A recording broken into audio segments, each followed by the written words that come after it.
Mika Häkkinen, bicampeón después del coma. Sucedió en la última del año 95 en el urbano australiano de Adelaida, durante las prácticas del día viernes.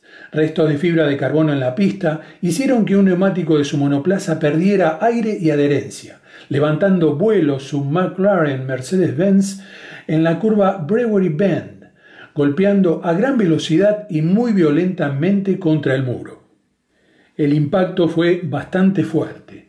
Fue rescatado cuando sangraba por la boca, oídos, derrames en sus ojos y serios problemas para respirar.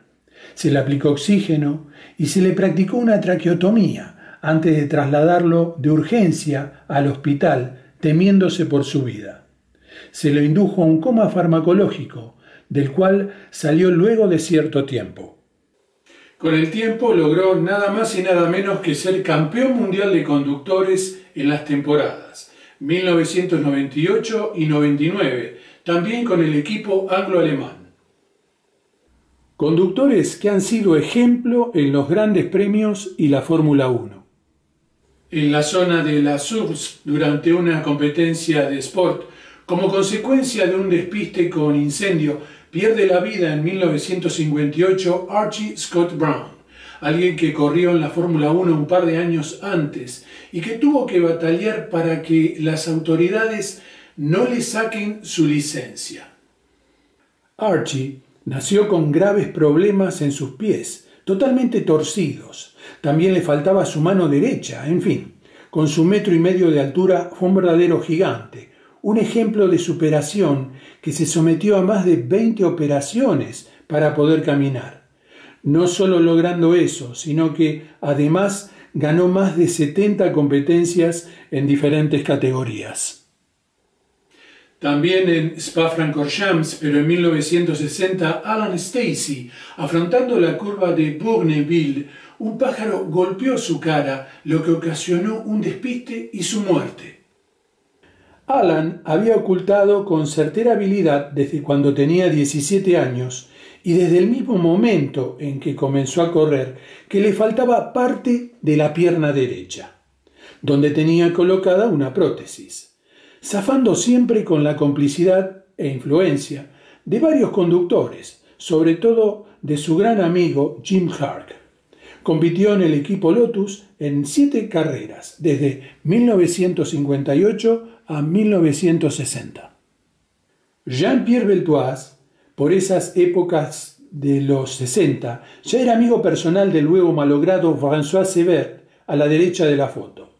Luego se casó con su hermana, a los 3 siempre se los veía juntos, y según se cuenta, eran muy unidos. Durante julio de 1964, en las 12 horas de Reims, conformando pareja con Gérard Leroux, Beltoise sufre un violento despiste durante la noche, siendo despedido de su máquina. El relator hasta llegó a anunciar su muerte. Estuvo 10 meses internado. La articulación del codo de uno de sus brazos quedó afectado desde entonces, perdiendo la motricidad fina, y aunque esto no le impidió seguir en el deporte motor, porque el doctor Dautuy lo salvó de la amputación, pero esto lo obligó a competir siempre en desventaja. Durante una prueba de rally en 2011, Robert Kubica sufre un accidente que le ocasiona serias lesiones en su brazo derecho. El polaco regresa a la Fórmula 1 algunos años después. Entonces le adaptan el volante polivalente para que accione las levas solamente del lado izquierdo, utilizando el brazo derecho solo para sujeción y apoyo. Cuando Nelson Piquet devolvía todo. No se trata de algo que restituía o reponía por habérselo quedado consigo, ni nada parecido. Estoy hablando del problema gástrico que lo aquejó durante mucho tiempo. Es que muchas veces terminaba las carreras en estas o en peores condiciones, como en el podio de Brasil 82, debido a que estos malestares gástricos le ocasionaban vómitos y en algunas ocasiones El contenido de su estómago literalmente inundaba el interior de su casco mientras disputaba la competencia. Con el tiempo, por suerte, se mejoró. Pájaros, piedras y pequeños elementos que hieren y matan. El alemán Rudolf Caracciola fue un gran conductor de la época de los Grand Prix, madre de la Fórmula 1. En 1939, Alemania invadía Polonia y comenzaba la Segunda Guerra Mundial. Se produjo un inevitable receso y Caracciola, ya bastante veterano, vuelve a competir recién 7 años después. Fue en Indianápolis para la edición de 1946 cuando es invitado a participar. Él quería alistar un Mercedes-Benz W165 que se pudo resguardar de la guerra, pero argumentaciones que tenían que ver con lo político, la industria alemana estaba aún muy mal vista, no se lo permitieron.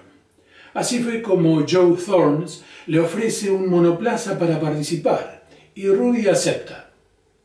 Aquí con el Thorn Special, preparándose para las prácticas. Obsérvese el tipo de casco que lleva, el cual le sugirieron que utilice por seguridad, debido a que en Estados Unidos, y a diferencia de Europa, comenzaba a haber una incipiente normativa que establecía que los conductores deberían llevar cierta protección para la cabeza. Fue un acierto la utilización de dicho casco por parte de Rudy, ya que mientras giraba a gran velocidad por el mítico óvalo, algo lo golpeó en su cabeza y rostro. Muy posiblemente un pájaro, lo que le ocasionó quedar en estado de coma. Su recuperación fue lenta pero exitosa. En 1960, Alan Stacey estaba disputando el Gran Premio de Bélgica en Spa-Francorchamps, afrontando la curva de Bourneville cuando un pájaro golpeó su cara. Su Lotus se despistó y se incendió. Se estima que el impacto con el ave ya había producido su muerte. En 1972, una piedra perfora el visor del casco de Helmut Marko, lastimándole un ojo. Por eso, si has notado algo extraño en su mirada, es porque tiene una prótesis que le reemplaza un ojo. Por lo tanto, fue la Bell, fabricante del casco que utilizaba, quien comienza a incluir los visores semiflexibles de Lexan, combinados con Mylar, de 3 milímetros de espesor, suplantando a los rígidos de acrílico. 2009, circuito húngaro Ring. Instante exacto en que se aproxima a gran velocidad, señalado con la flecha, un resorte que pierde el Brown de Rubens Barrichello y que impactaría en el borde de la abertura del casco de su compatriota Felipe Massa. Luego de ser fuertemente golpeado por el elemento, perdió el control y siguió en línea recta hacia las defensas. Es extraído de la Ferrari con la frente cortada y golpeada, con el cráneo lesionado y con una conmoción cerebral. Fue un milagro que el impacto no fuera un par de centímetros más abajo. Fue trasladado por aire a un hospital de Budapest, donde lo sometieron a una intervención quirúrgica y mantenido por un breve tiempo en un coma farmacológico. La operación fue un éxito y trasladado a Francia para continuar con su recuperación, al tiempo volvió a competir. Una imagen vale más que 1000 palabras. Siempre irónico y locuaz, a través de sus chistes, pero más allá de esta imagen risueña en que un lacayo, Eddie Irvine, besa la mano de su amo, Michael Schumacher, tal vez se escondía una realidad. Veamos. En 1999 aparece la Ferrari F399, con la cual se logra la Copa de Constructores. Sería un logro que la escudería italiana no conseguía desde un muy lejano 1983. Tampoco hay que dejar de lado el accidente que sufrió Schumacher en Silverstone, donde una fractura lo obligó a ausentarse por una media docena de competencias, algo que posiblemente lo privó de ganar el campeonato. Entonces, toda la estructura se centró de forma exclusiva en Irvine. De buenas a primeras gana ese año 4 grandes premios. De buenas a primeras también se transforma en el conductor en que más competencias puntuó, terminando como subcampeón mundial a solo 2 puntos de Mika Häkkinen y su McLaren Mercedes-Benz. Dentro de una composición tan verticalista que el mismo Schumacher imponía, era una obviedad que su ciclo en la escudería italiana había concluido, siendo reemplazado por su ex compañero en Jordan, Rubinho Barrichello. Algunos llegaron a especular que la salida del norirlandés fue orden directa del Kaiser. Profesionales más allá de la Fórmula 1. Giuseppe Nino Farina, en 1931, logra su doctorado en abogacía. De allí su mote de Il Dottore Farina, como era incluso anunciado por los altoparlantes de los autódromos. Aunque estuvo alejado un tiempo de la actividad, vuelve a ella y logra tiempo después, en 1935, un importante triunfo en Módena. Tony Brooks provenía de una familia asentada en Cheshire, en el noroeste de Inglaterra. Una tradición de su padre y tíos era la profesión de dentista. Por tal motivo, pasó directamente del colegio privado a la universidad. Su prioridad era el estudio y las carreras estaban en segundo orden. Se recibió en 1956. Jonathan Palmer se recibió de doctor y practicó la medicina brevemente antes de ingresar a la Fórmula 1 en 1983. ¿Qué llevaban encima y en el habitáculo? Lo más común es que los conductores lleven banderas, pero existen otros elementos que también llevan. En 1932, el poeta Gabriele D'Annunzio le obsequió a Tasio Nuvolari una pequeña tortuga dorada, grabada con sus iniciales con la leyenda: para el hombre más veloz, el animal más lento. A partir de allí la llevaría siempre consigo, como un prendedor, o bordada en su vestimenta o incluso aplicada en sus autos. Pidió ser enterrado con una de sus vistosas y chillonas vestimentas que gustaba utilizar en días de carreras. Un viejo chaleco de cuero y esa pequeña tortuga dorada que tantas veces llevaba y que utilizaba como talismán. Kimi Räikkönen y las mismas medias o calcetines ignífugos de siempre. Calzoncillos, dependiendo de la zona, también llamados guayumbos, calzones, truza, bombacho, etc. Rojos para Alan Jones y azules para David Coulthard, que le dio en su momento una tía, acompañado de tréboles de 4 hojas. Juan Manuel Fangio sabía llevar consigo una imagen de la Virgen de Guadalupe. La cornetita metálica que tenía Michael Schumacher colgada al cuello. Solo una vez la olvidó e hizo ir a alguien a buscarla al hotel. Sergio Checo Pérez lleva una imagen de Juan Pablo II, desde que le tocó la mano en el año 2000. Esto le da fuerza. Sebastian Vettel llevaba una moneda de $1 de dólar que encontró en 2006 en el circuito de Indianápolis, un lorito metálico y una medalla de San Cristóbal que le dio su abuela y que colocaba cuidadosamente en su calzado. Duelo Villeneuve-Arnoux. Fue emocionante y por suerte pudo ser registrado, porque al no haber tantas cámaras por aquellas épocas, hubo algún que otro tan o más vibrante que este, me consta, de los que lamentablemente no se tienen registro. Fue durante el Gran Premio de Francia de aquella temporada del 79 en Dijon-Prenois, donde se vivió este inolvidable duelo hasta la bandera a cuadros. Desde ese día, ambos se fueron haciendo amigos, porque a pesar de los innumerables toques, lucharon de forma limpia y franca. Aquel día el Renault de René tenía problemas con la alimentación del carburante cuando las curvas a la derecha, y la Ferrari de Gilles con los frenos y los neumáticos al límite de sus prestaciones. Finalmente fue el canadiense quien se quedó con el segundo puesto, detrás del ganador Jean-Pierre Jabouille, coequiper de Arnoux. Años después, 1982, cuando la muerte del canadiense Zoller, Arnoux volvía a boxes enterado del accidente y no quiso sacarse el casco para que lo vieran, porque fue evidente que estaba llorando desconsoladamente. Comentarios sobre el accidente de Senna en Tamburello. En el ya extinto Curboni Molesi del Autódromo Internazionale Enzo Edino Ferrari, llamado Tamburello. Fue el sitio donde, como consecuencia de un despiste, perdió la vida Magic en 1994, con su Williams Renault. Este Curbón ya había dado 3 duros avisos o advertencias anteriores de que algo debía hacerse allí para evitar impactos. Posiblemente por encontrarse allí casi pegado a las defensas el cauce del río Santerno, y tal vez haya sido el motivo por el que no se hizo nada al respecto.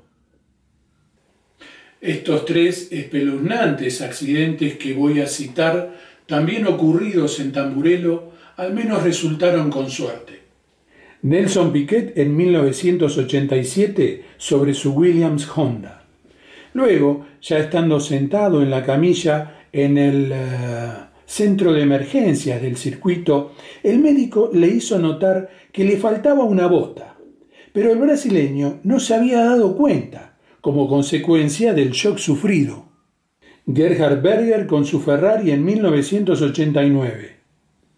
Luego del impacto, su monoplaza se transformó en una bola de fuego. La llegada inmediata de los bomberos lo salvaron de que muera carbonizado. Y por último, Michele Alboreto en 1991 con su Footwork Porsche, quien quedó por unos cuantos días con un molesto tinnitus, que significa un sonido agudo y constante en los oídos. Como se sabe, luego de partirse la barra de dirección en el Williams Renault del brasileño e impactar contra las defensas del Curbón Tamburello, una barra de suspensión y desde el sector de su anclaje al monocasco fue a dar contra el límite del burlete o junta del visor de su casco. Casi sin resistencia alguna al impacto del elemento, este lo penetró, introduciéndose en el cráneo de Ayrton. Cabe aclarar que, aunque el casco de Senna pesaba 234 gramos menos que el homologado y que el espesor del visor era de 2 milímetros contra los 3 milímetros que son habituales, no hubiera podido resistir el impacto de esa barra de suspensión, la cual se había transformado en un auténtico proyectil a muy alta velocidad. Según comentarios del piloto del helicóptero que trasladaba a un agonizante Ayrton Senna al hospital de Maggiore, cuando éste iniciaba la maniobra de descenso por la inclinación de la aeronave, parte de la sangre que estaba en el piso, y que era mucha, se filtró por el malparo posterior, y por efecto de las aspas se transformó en pequeñas gotitas que caían hacia el suelo. Para terminar, también citar algo curioso con respecto a su muerte, y es que abunda mucho material escrito y videográfico que de forma, diría yo, casi mular, se esgrimen suposiciones y teorías a través de los años que van en contra del dictamen del caso juzgado. Como si se desconociera que en abril de 2007 finalmente el Tribunal Supremo de Italia que confirmó que el caso por la muerte de Senna quedaba inconcluso por haber prescripto el delito de homicidio involuntario por el que fue acusado Patrick Hill. La Corte había confirmado lo del 27 de mayo de 2005, es decir, la responsabilidad del inglés en el accidente mortal del brasileño, pero no lo condenó por haber pasado más de 13 años de comenzado el caso. La sentencia indicaba que Hill fue el responsable en las modificaciones mal diseñadas y mal ejecutadas y que derivaron en la rotura de la dirección del Williams Renault y la posterior muerte de Ayrton. Cuando Eccleston quiso ser conductor de grandes premios. Plena década del 50, Bernie, junto a Fred Compton, forman la Compton and Eccleston Limited, transformándose rápidamente en una de las concesionarias de motocicletas más importantes del Reino Unido. Así, con este respaldo, comenzó su plena inserción en el deporte motor. Por esas épocas decide participar en competencias locales, en la que luego sería la naciente Fórmula 3, con un Cooper Jap 500. Lo hacía preferentemente en los circuitos de Brands Hatch y Goodwood. Nunca sobresalió y de vez en cuando sufría algún que otro golpe que lo dejaba en el hospital. Uno de ellos, el último, pudo haber terminado muy mal si no fuera por la fortuna. Consciente de ello, Bernie decide abandonar su breve carrera deportiva, argumentando que no quería pasar el resto de su vida con alguna grave secuela, o peor aún, morir en un accidente. Pero hubo una excepción. Aquí, calzando su casco con la bandera británica, llegó a tratar de clasificar el Connaught en el Gran Premio de Mónaco del 58, pero no lo logró, a unas sabiendas que ya para esas épocas se agudizaban sus problemas de visión en uno de sus ojos. Aventuras y desventuras de Nigel Mansell. Apodado Il Leone, un conductor de manejo espectacular, aunque no efectivo, muy curtido por los contratiempos, sobre todo los que vivió al comienzo de su campaña. También se forjó la fama de conductor quejoso. Circuito de Aintree. Se disputa el Gran Premio de Gran Bretaña de 1962. Jim Clark logra un demoledor hat-trick. En una tribuna, el señor Eric Mansell presencia la competencia junto a su hijo de apenas 8 años, quien queda maravillado por lo que hizo el escocés volador. Cuando vuelven a casa, el pequeño le asegura con firmeza a su padre que cuando crezca será conductor de Fórmula 1 y lo hará para Lotus. Y así fue. Se casa a los 18 años con Roseanne, mujer que fue el principal sostén de su carrera deportiva. Ambos, de humildes ingresos, apostaron todo a su campaña y toman la decisión de vender su propiedad, a la vez que Nigel deja un empleo que tenía en la Lucas Girling para dedicarse enteramente a la competición. Al poco tiempo, el dinero comienza a escasear aún más. Son momentos extremadamente difíciles, porque apostaron todo lo que tenían. Subsisten apenas con el limitado ingreso de Roseanne. Nigel tiene que trabajar hasta de limpiavidrios para subsistir. Por suerte, luego, las cosas cambiaron. En 1976, con un Crossley de Fórmula 3 en Brands Hatch con pista mojada, Nigel es embestido por otro competidor y sufre un serio accidente, con tanta mala suerte que se fractura una vértebra cervical. Pero aún con el collar ortopédico y antes de tiempo vuelve y triunfa. Con el March dado vuelta de la foto de aquí arriba, también en la Fórmula 3, pero esta vez en el año 79. Se despista y nuevamente se lesiona una vértebra cervical. Los médicos le sugieren reposo, pero a Nigel le hierve la sangre. No respeta el periodo que le indican los facultativos.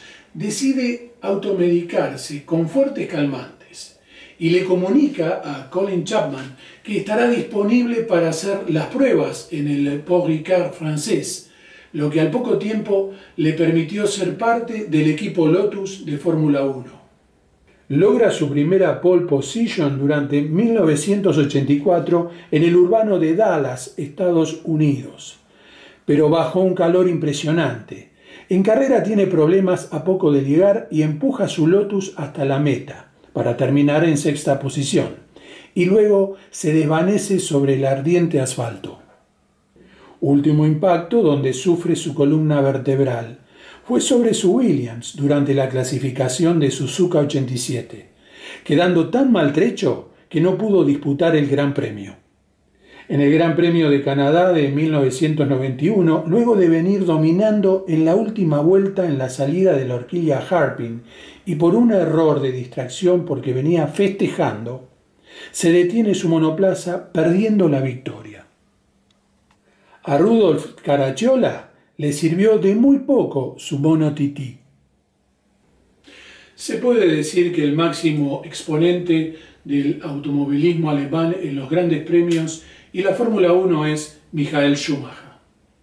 Pero antes que él, y hasta él, lo fue Rudolf Caracciola, y sin desmerecer a Bernd Rosemeyer.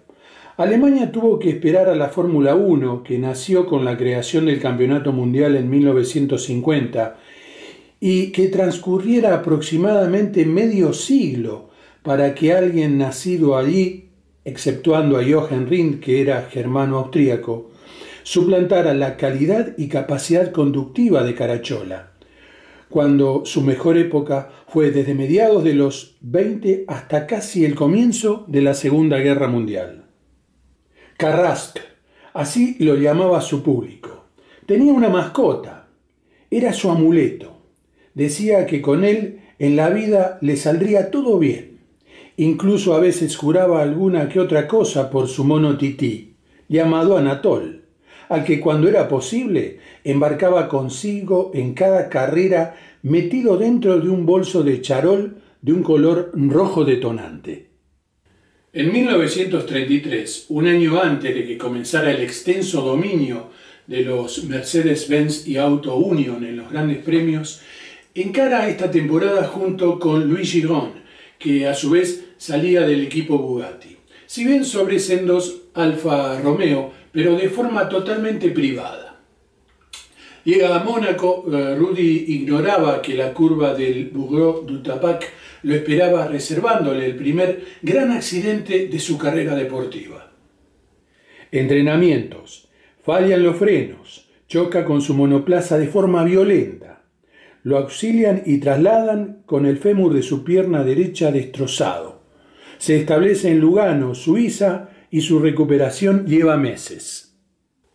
A comienzos de 1934, otro duro golpe. Su esposa Charlotte perece debido a una avalancha de nieve, quedando muy mal anímicamente.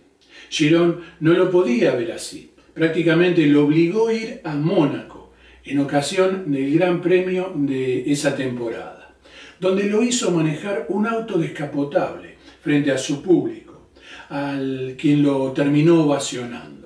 Esto resultó una gran inyección anímica a su espíritu de competencia, con su pierna derecha 5 centímetros más corta como secuela. Decide volver lo antes posible a las carreras. Utilizando una pose para cubrir su pierna más corta, la vida privada de Caracciola sufrió algunos cambios. Él había conocido a una mujer en el 32, llamada Alice Hoffman, la cual tenía en ese momento, y estando casada con un suizo millonario apellidado Trobeck, una relación con el ya nombrado Louis Girón. Cuando Rudy quedó viudo de Charlotte, Alice se ocupó de él y luego, mientras ella cumplía funciones de cronometrista en el equipo Mercedes-Benz, comenzaron una relación que culminó en matrimonio y se dice que fue una compañera muy valiosa en su vida. Estos dos no se soportaban. A pesar de que Enzo Ferrari simulaba amabilidad y aceptaba la inigualable calidad y capacidad conductiva de Juan Manuel, en realidad nunca se soportaron demasiado que digamos, ya que casi siempre resultó una víctima de los sucesos del valcarceño, quien tampoco sentía aprecio por él. Porque el viejo, como le decían muchos, no concebía que un simple hombre osara estar por encima de sus idolatradas máquinas y vencerlo. Su orgullo no se lo permitía. Además, don Enzo tuvo que ceder ante el reclamo del Chueco a mediados de la temporada del 56, porque aparecían problemas técnicos menores que lo hacían perder puestos importantes en carrera. Es por ello que, so pena de renunciar a la escudería, il Commendatore tuvo que asignarle un mecánico personal, que en más de una oportunidad hasta llegó al extremo de dormir la noche previa a la carrera sentado en el habitáculo del Lancia Ferrari D50, con el cual el argentino terminó siendo campeón en 1956. De una u otra forma, Von Trips debía morir en esos días.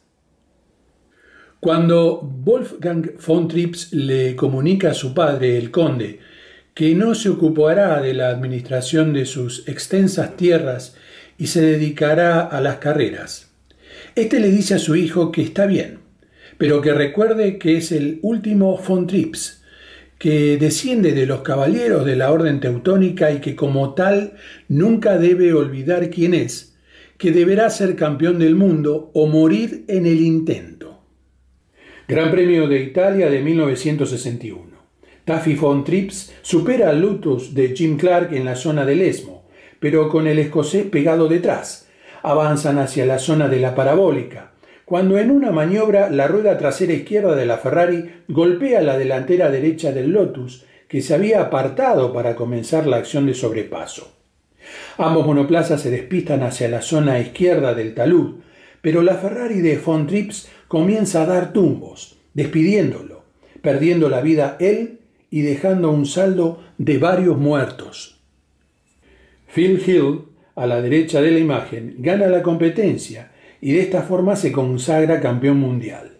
Un triunfo amargo para el estadounidense y una enorme tragedia. En su homenaje, el equipo Ferrari decidió no participar en la última carrera del año en el Watkins Glen. Se dice que von Trips tenía reservado un vuelo a Estados Unidos una vez terminado el Gran Premio italiano. Sonará algo increíble, pero el avión se vino abajo sobre Escocia. Su padre le exigió ser campeón o morir en el intento, y murió en el intento. Y si no moría, parece que moriría seguramente unos días después. Así, de esta forma, pareciera que el último von Trips se tenía que ir sí o sí. Stirling Moss, siempre remando en miel. Alguna vez dijo que el campeonato del mundo era muy importante para mí. La primera vez que perdí el título estaba desilusionado, la segunda decepcionado, la tercera ya me había acostumbrado y a la cuarta ya no me importaba más. Es que buena parte de su carrera deportiva le tocó, como dice el título, remar en miel. Por ejemplo, ser la mayor parte de sus participaciones fiel a monoplazas británicos, cuando no eran los principales dominadores, o no solo compartir época con varios grandes del deporte motor a quienes venció, sino que además ser coequiper de Fangio, y para colmo tuvo que retirarse aún joven. En 1960 se despista en Bourneville, en el viejo Spa-Francorchamps, durante las prácticas, fracturándose un par de costillas, las piernas y la nariz. Un par de años después, 1962, tiene otro muy violento accidente en Goodwood, en la foto, antes de comenzar la temporada. Jamás volvería a correr en la Fórmula 1. El impacto lo dejó en estado de coma por un tiempo, y luego de recuperar la conciencia, estaba con parte de su cuerpo inmovilizado. Por aquellas épocas no era obligatorio el uso de cinturones de seguridad. Al respecto, años después, contó sobre lo sucedido lo siguiente. Creo que nunca sabremos a ciencia cierta cuál fue el motivo de lo que pasó realmente. Después de ese accidente perdí la concentración. Un año después traté de conducir nuevamente, pero no era razonable, demasiado peligroso. Estaba en mi mejor momento, pero con solamente 32 años, mis planes de seguir compitiendo en la Fórmula 1 se sumaron. Hermanos Rodríguez, pura tradición mexicana. Le llamaba la atención a casi todos el ver a estos dos jóvenes con cara de niños conduciendo de forma tan audaz y espectacular. Eran sin duda una atracción. Siempre trataban de llevar consigo algo de su México querido. Por ejemplo, siempre llevaban consigo salsa tabasco, ese condimento muy picante a base de chiles, por si no conseguían por los sitios que visitaban.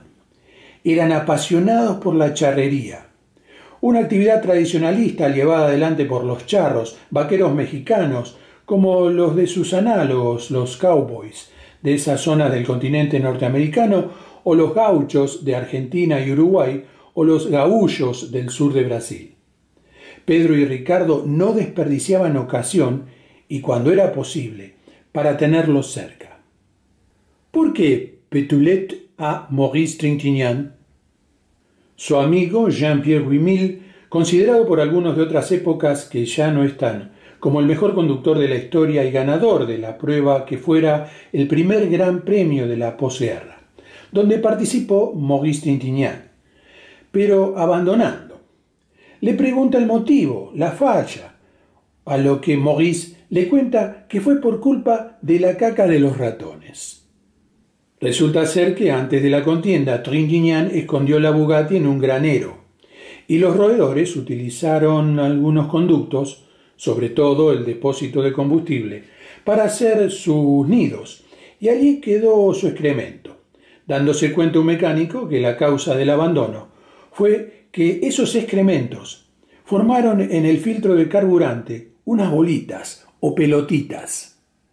Se cuenta que Wimille estalló en una carcajada e inmediatamente bautizó a Trintignant con el apodo de Pétulet, que en una especie de dialecto provenzal no era otra cosa que ese tipo de pelotitas de excremento de ratones y lauchas.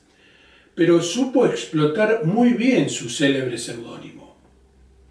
Maurice nació en Saint-Cécile-de-Vignes, distrito de Avignon, al sur de Francia, donde su familia tenía una finca dedicada a los viñedos. No por casualidad su padre Fernand era enólogo, pero también amante de las carreras. Como era lógico, prosiguió, como lo hacía su familia, con los viñedos y produjo la marca Le Pétulet. ¿Por qué Lola? Eric Broadley fue un exitoso y prolífico diseñador. Entre sus discípulos estuvo gente como, por ejemplo, Tony Southgate, Patrick Heath o John Barnard. Estimo que a lo largo de su fructífera existencia ha proyectado desde la Lola Cars bastante más de 250 modelos para diferentes categorías. Aquí tengo la lista y espero no haberme olvidado de ninguno. El Sport, Fórmula Junior, Fórmula 3, Fórmula 2, Sport Prototipo, Resistencia, USAC, Fórmula 5000, Fórmula 4, Fórmula Atlantic, Fórmula Super B, Can-Am, Grupo C, Fórmula Super Renault, GT, IndyCar, Fórmula 3000, Fórmula Nippon, Indy Lights, LMP1 y 2, A1 Grand Prix, Euroseries, Champ Cars. Y, como si esto fuera poco, también diseñó para la Fórmula 1. El origen del nombre de la empresa es porque Lola es un apodo que proviene del nombre Dolores, aunque también puede provenir de Fabiola. Broadley estaba presenciando una comedia musical, en la cual estaba el personaje de Lolita Banana, que cantaba una canción que tenía una frase que decía: lo que Lola quiere, Lola lo consigue. Le pareció apropiado e ingenioso, y así nació el nombre que llevaría la compañía.